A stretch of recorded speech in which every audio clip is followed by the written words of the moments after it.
ada hujan yang sangat deras sekali.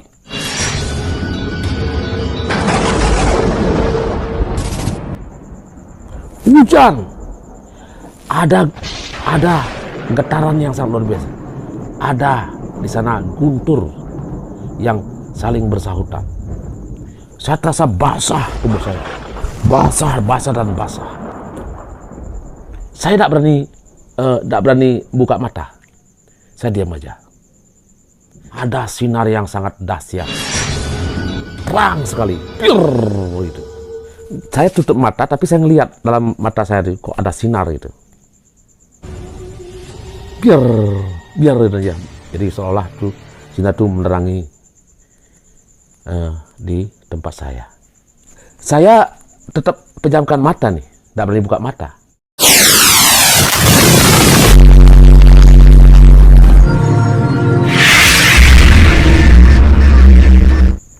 Om Swastiastu, Om Awigenam Astu, Namaste. Sahabat muda, sahabat milenial, para teman-teman spiritual, para sepuh pandita guru yang ada di alam Nusantara, kemudian di tanah Bali yang sangat saya hormati dan yang sangat saya muliakan. Nah, malam ini saya ingin berbagi dengan teman-teman spiritual tentang apa? Tentang pengeliakan. Ajaran pengeliakan itu, liak itu sendiri adalah ajaran kerohanian yang sangat luar biasa, tingkat tinggi di sana. Nah, di sana konon katanya, di sana ada yang namanya moksa. Sahabat muda, sahabat milenial, hari ini saya tidak ingin membicarakan tentang leak yang ada di sastra itu sendiri. Saya pernah membaca, tetapi saya tidak mempelajari. Hari ini saya ingin berbagi pengalaman dengan sahabat-sahabat kita. Bagaimana sosok saya ini hingga percaya dengan adanya pengeliakan itu. Karena saya pernah merasakan tentang hal itu. Tentang kekuatan Durga, kekuatan leak itu sendiri. Sahabat muda, sahabat milenial, dulu sekitar tahun 1980-an, waktu itu saya masih muda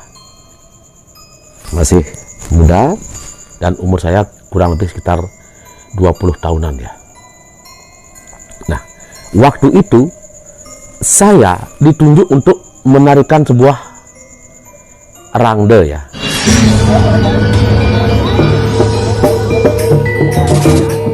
Nah, kemudian pada waktu itu saya tidak percaya dengan adanya liak, tidak percaya sama sekali.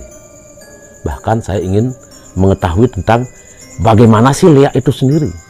Di satu sisi saya punya nenek yang konon katanya beliau adalah satu-satunya ratu leak yang ada di desa saya, namanya Tabi Bakulun Dadong Kusning.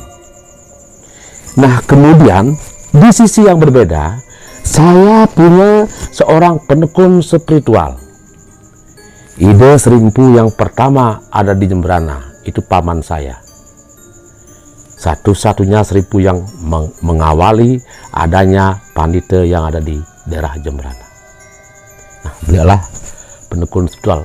Bahkan beliau yang menunjuk saya menarikan rangde itu sendiri, mendukung saya. Nah, kala itu saya sangat bingung. Saya ingin tahu apa benar ada leak. Saya ingin tahu, saya ingin membuktikan. Kalau benar-benar ada leak, saya ingin membuktikan tentang leak itu sendiri. Nah, pada suatu ketika saya datangi paman saya itu. Waktu itu belum beliau adalah Serimpu, masih Mangku Dalam, belum Serimpu. Saya datangi beliau. Saya ngomong sama paman saya ingin pembuktian di sini. Saya tidak percaya dengan leak. Saya ingin pembuktian. Gimana sih rupa leak itu? Bagaimana sih? Kok bisa ada leak? Kan begitu. Kok nenek saya katanya inan leak? Kan begitu. Nah, di situ saya ingin pembuktian. Apa yang terjadi? paman saya marah besar sama saya. Beliau marah sekali. Bahkan saya dicaci maki sama paman saya. Emangnya kamu ingin tahu Lea? Iya, saya ingin tahu, saya bilang gitu. Saya tidak percaya. Saya sebagai pemulut Rangde, saya sebagai penyungi Rangde, saya sendiri nggak tahu Lea. Loh, gimana saya mau menyunginya? Saya tidak percaya dengan Lea tuh. Oke, kalau nari-nari biasa, oke saja, saya bilang gitu. Dimarahi saya. Bahkan nenek saya mencaci maki saya. Kurang ajar katanya. Ini anak-anak kurang ajar, durhaka ini. Tidak ada sopan santunnya ini. Nah, begitu paman saya dan nenek saya. Nah, kemudian satu saat, karena saya kepingin dan ingin betul-betul membongkar tentang apa sih Lea itu. Akhirnya paman saya, karena pada waktu itu saya dikawinkan dengan Rangde ya, dengan pelawatan itu, maka disitulah kesempatan paman saya untuk membuktikan tentang apa Lea itu sendiri, Durga itu sendiri. Nah, pada waktu itu saya ingat betul, kalau kamu memang berani, kalau kamu memang jantan sesuai dengan kata-katamu, hari ini pas Kanjeng Kliwon, kamu akan diadakan upacara pengerehan di kuburan di atas pembakaran mayat itu. Saya pada waktu itu tidak takut. Nggak takut karena saya tidak percaya, tidak takut saya. Nah, akhirnya pada waktu itu dijalankanlah sebuah upacara pengerehan di Setre. Jadi kalau orang-orang di rumah mungkin menyimak video saya ini ya, biar saya nanti dibilang tidak ngai-ngai ya. Itu kenyataan sejarah itu. Nah, kemudian saya diajak oleh paman saya, karena beliau mangku dalam, diajaklah saya ke Prajopati. Di sana saya diruat, kemudian dibersihkan di Prajopati. Kemudian mungkin paman saya mengatakan pada waktu itu supaya betul-betul saya tuh menjadi satu dengan Durga. Saya biasa-biasa aja, nggak takut. Nah, kemudian diajaklah saya ke dalam kahyangan.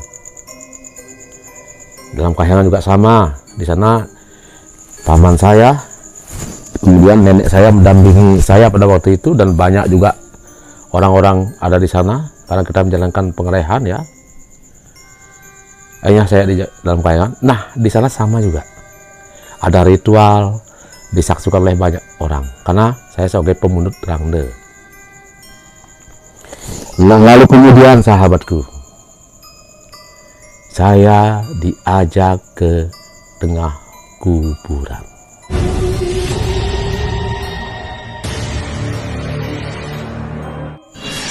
Di tengah kuburan, sahabat. Nah, kemudian paman saya berpesan, hari ini kamu duduk di sini bersama topeng yang sudah tersediakan di atas tengkorak itu. Ada tengkorak 3 tuh. Di atas tengkorak itu kemudian diletakkan Rangde itu sendiri. Dan ritual dijalankan sama om saya, jadi seorang spiritual. Kemudian saya ingat pada waktu beliau memanggil Durga di sana.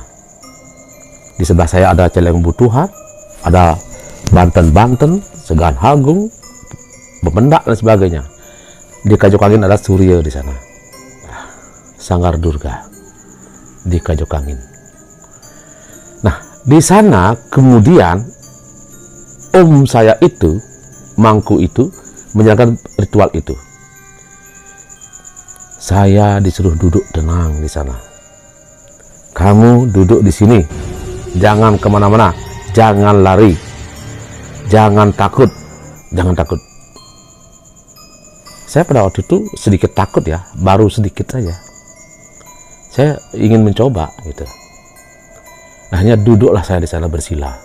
Paman saya, semua orang-orang yang ikut pada waktu itu menjauh dia. Kurang lebih 300 meter menjauh.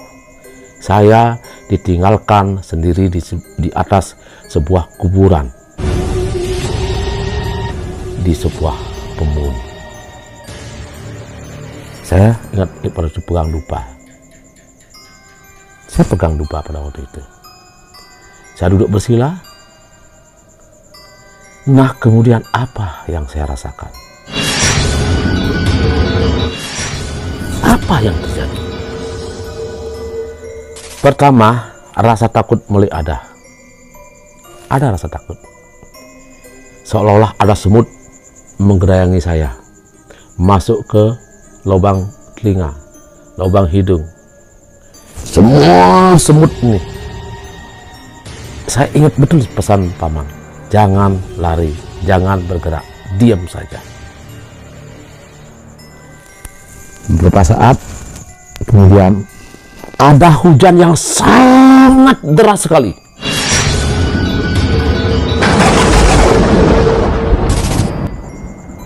Hujan, ada getaran yang sangat luar biasa. Ada di sana guntur yang saling bersahutan. Saya terasa basah tubuh saya, basah dan basah. Saya tidak berani buka mata. Saya diam aja. Lalu kemudian saya ingat betul itu. Kemudian hujan hilang. Saya nggak buka mata, nggak berani. Hujan hilang. Kemudian ada suara cekikikan.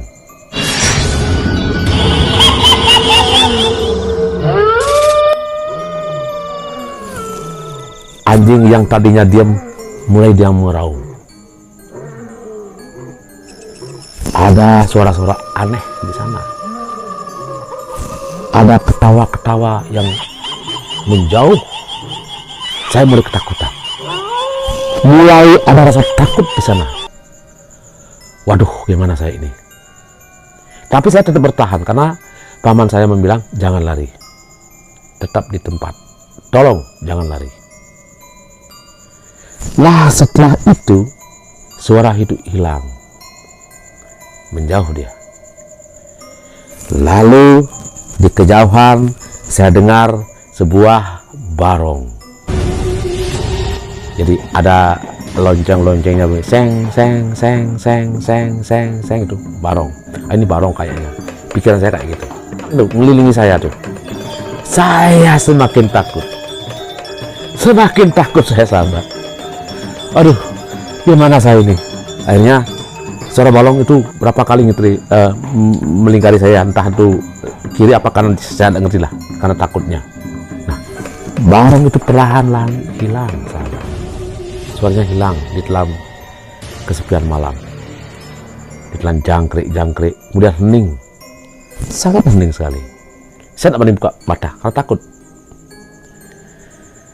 Nah, lalu kemudian ada suara yang sangat bening dan enak didengar. Sebuah bajre. Jadi dentingan japa mantra bajra yang datang. Dikelilingilah saya oleh bajra itu sendiri. Sahabatku, sebuah genta yang sangat-sangat membuat saya ingat pada waktu itu. Rasa takut yang tadinya mulai sirna, mulai agak berani. Nah, setelah itu ada sinar yang sangat dahsyat, terang sekali. Itu. Saya tutup mata, tapi saya ngelihat dalam mata saya itu, kok ada sinar itu. Biar aja. Jadi seolah tuh sinar itu menerangi di tempat saya. Saya tetap pejamkan mata nih, tidak berani buka mata. Nah, tahu-tahu saya dengar ada babi yang sudah berbunyi. Jadi ada suara-suara yang datang, ada babi. Saya kira itu roh halus atau roh astral atau leak, saya nggak tahu. Tahu-tahu sudah dipotong. Disitulah kemudian paman saya menyuruh saya, ayo pakai itu. Nih, perai yang tadinya di atas tengkorak itu saya pakai. Jadi saya pakai. Di luar nalar saya nari. Saya sendirian saya bisa nari. Sampai saya bisa. Jadi nari rangda lah di sana. Ucap-ucap dan sebagainya. Nah, di sana sahabat. Jadi beliau mengatakanlah kekuatan Durga Berawi. Ya, seperti yang saya katakan tadi, ada hujan, ada semut, seolah-olah basah, ada guntur yang bunyi kan. Semuanya tidak ada. Baju saya tidak basah. Ya. Jadi semut-semut yang tadinya ngerasa di kuping saya, di hidung saya, kemudian tidak ada, tidak berbekas sama sekali. Semua kering di atas kuburan itu. Nah, itulah sebuah pengalaman. Bagaimana sosok seorang paman dan seorang nenek memberikan keajaiban melihat sosok niskala tentang Durga. Nah, dari situlah kemudian saya mulai ada rasa takut, dan sampai sekarang saya tidak berani main-main tentang Durga, tentang Lia. Setelah nenek meninggal, kemudian dua-duanya meninggal, nenek dan paman meninggal, kemudian beliau menganugerahkan gegelaran kepada saya, baik dari nenek, baik dari paman.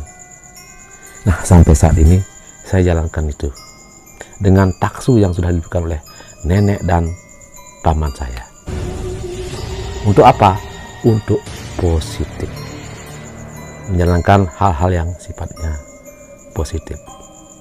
Nah, itulah sahabat. Jadi cukup malam ini saya berbagi pada kalian ya. Semoga ini sebagai referensi, sebagai pedoman untuk sahabat-sahabat kaula muda. Jangan sampai mengganggu tentang budaya warisan leluhur nenek moyang kita. Kita hidup dengan Pramu Santi. Om Santi, Santi, Santi.